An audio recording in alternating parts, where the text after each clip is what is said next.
Hey, what is up, disc golfers? Today on Iceberg TV, we've got the brand new Zeta's Moon from Discmania.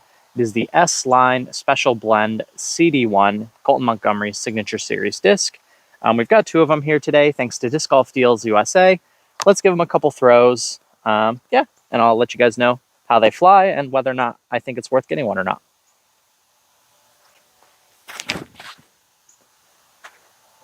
Nice early flight turn, and a nice little fade at the end.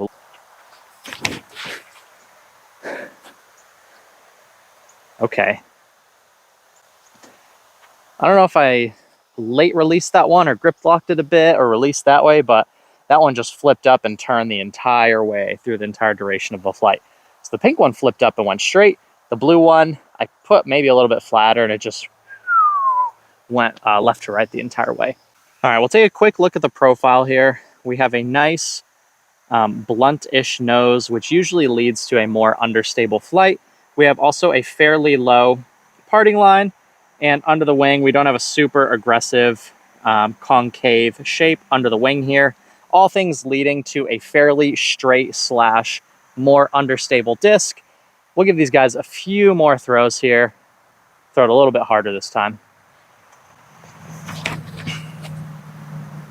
Turning through a much larger portion of the flight. The blue one I'm a little bit afraid of. This thing like super flipped. Let's throw it a little bit higher and see if we can't just get a nice controlled turn. Okay, so I know it's not just me. That blue one is way flippier. I've thrown that blue one like once or twice, but it's still essentially brand new. So the pink one seems to have a lot more integrity, and I'm liking the flight of the pink one a lot more than the blue one. So maybe if you want a flippier one, get yourself a blue one. If you want a more stable one, get yourself a pink, based on what I'm seeing. So on top of these two, I also got to throw an orange one. It was the orange one that Colton Montgomery actually used in the original S-Line CD1 advertisements. And that thing was even flippier than this blue one. Like, that one was almost unthrowably understable. So I would err on the side of these are going to be flippy. And I think this pink one's probably more stable than the other ones I've thrown. So hopefully you get one that's a bit more stable. But the blue one and the orange one were like super flippy. The orange one even more so than the blue. So we'll see if we can't. We'll put this thing on like super hyzer and see if it'll just flip up and turn still.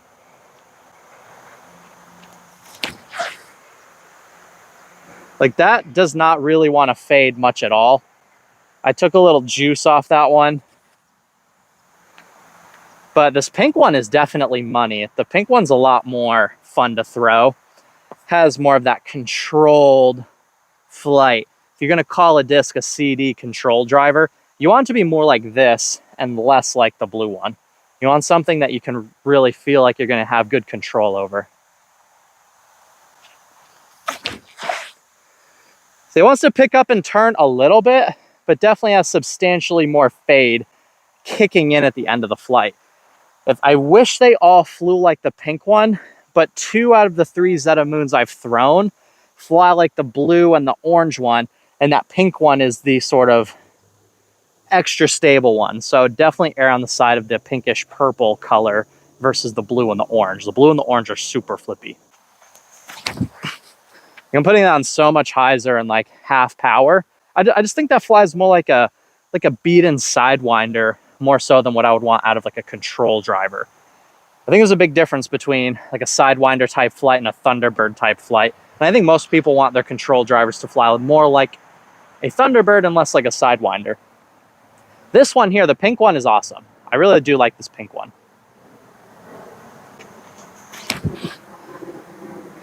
Even put that one just like nose down flat. Wants to just hold the line, not too much turn, not too much fade. I hope that most of them fly like the pink one, but I truly don't think that's the case. Most people I've seen throwing these, they are super duper flippy. So we'll give these guys one more throw apiece, maybe 2 more throws, and then we'll wrap up the video. But I do like the direction that Discmania is heading in, releasing more understable discs into their lineup. I think most of the people that are fans of disc golf can't throw a Thunderbird like a pro, can't throw, you know, proper control drivers like a pro. So if you're not getting like a pro level flight out of something like a Thunderbird, then the S-Line CD1 is going to help you get that more straighter pushing flight.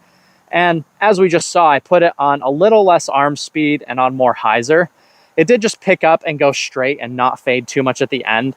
So I will say that that was a good controlled shot. But for me, I don't have super fast arm speed, and I feel like I need to kind of lay off on it to get it to fly well. If I really just kind of unleash my stock throw on it, I just walked through a spider web. If I unleash my stock throw on the S-Line CD1, again, I don't have a fast arm with a backhand. That's just not my forte. It's still flipping up a lot and being very, very understable. And that is a decent looking shot. But still, I'm kind of just laying off it. And it is nice for the turnovers, but they have the essence for that exact same shot. And I think the essence is a bit more comfortable in the hand and has a little bit more controlled and consistent flight. I would probably prefer that over this as well. A slightly less wide rim and more controlled. When it comes to control drivers, I'd prefer that a bit over this. So we'll call this the last throw, and then we'll wrap up the video. I'm going to juice on this one a lot harder.